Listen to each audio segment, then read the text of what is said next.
Hey there, so welcome back to the vlog. So I'm really happy to now be back at work. It's one of those things when I'm sitting around doing nothing for a while, my head, I just start to go stir crazy. One of the things that non-knowledge workers don't understand quite often is that people like myself who are programmers, we do things because we have to keep our heads very busy, and if we don't, that's a sign of trouble.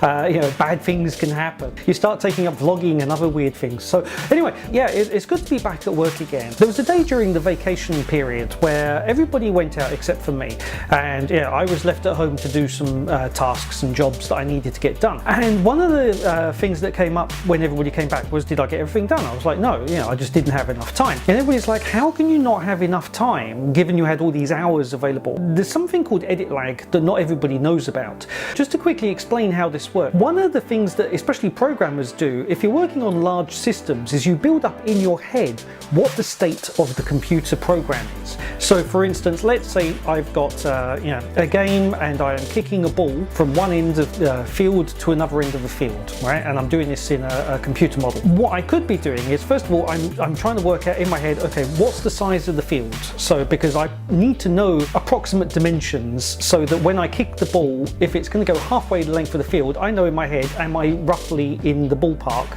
pardon the pun, of where the ball should be. Then we've got things like physics. You're trying to remember, okay, where is the leg, where are the bends, what part, like, am I moving the thigh or the shin area, or am I doing the foot on the end?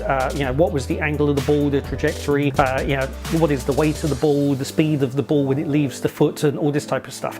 Now this is a very simplistic model, but it gives you an idea of how many variables are involved. When you're working in a large business system, quite often you can have like 50 or 100 of these variables, and you're trying to remember roughly how everything fits together and whatnot. And the time from when you open up your computer to when you actually start coding is called the edit lag, and this is the time where you're normally building up this mental model. There's a famous cartoon that does the rounds on the internet that covers this, but this problem, it came up on this particular day because I needed about an hour or so just to get my head into the mode to be able to tackle this problem I wanted to tackle.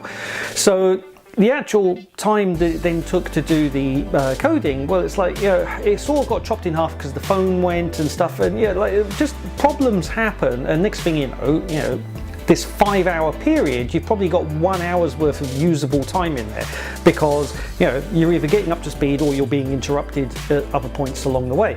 So yeah, this is called edit lag. It's something that I've hit a lot in the past with some of the bigger projects I've worked on. This is something that comes up pretty frequently. So that's it for today. If you like these videos, give it a thumbs up. If you don't like it, give it a thumbs down. If you want to see more, hit subscribe, and see you soon. Thanks, bye.